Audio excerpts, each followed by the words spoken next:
ಸೀರೆಲಿ ಹುಡುಗಿರ ನೋಡಲೆ ಬಾರದು ನಿಲ್ಲಲ್ಲ ಟೆಂಪ್ರೇಚರು. ಸ್ಕೂಲಲ್ಲಿ ಹೇಳಿ ಕೊಡ್ಬೋದಿತ್ತು, ಹೇಳಿಲ್ಲ ನಮ್ ಟೀಚರು. ನಂಗೆ ಆನ್ಸರ್ ಒಂದು ಬೇಕಿದೆ, ಸೀರೆ ಟ್ರಾನ್ಸ್ಪರೆಂಟು ಯಾಕಿದೆ? ಅದೆಷ್ಟೇ ಬೇಡ ಅಂದ್ರು ಕಣ್ಣು ಕದ್ದು ನೋಡ್ತದೆ.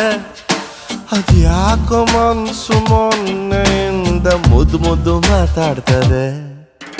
ಬಾ ಬಾ ಬಾ ಬಾ ಬಾ ಬಾ ಬಾ ಬಾ ಬಾ ಬಾ ಬಾ ಬಾ ಬಾ ಬಾ ಬಾ ಬಾ ಬಾ ಬಾ ಬಾ. ಸೀರೆಲಿ ಹುಡುಗಿರ ನೋಡಲೆ ಬಾರದು ನಿಲ್ಲಲ್ಲ ಟೆಂಪ್ರೇಚರು. ಸ್ಕೂಲಲ್ಲಿ ಹೇಳಿ ಕೊಡ್ಬೋದಿತ್ತು, ಹೇಳಿಲ್ಲ ನಮ್ ಟೀಚರು.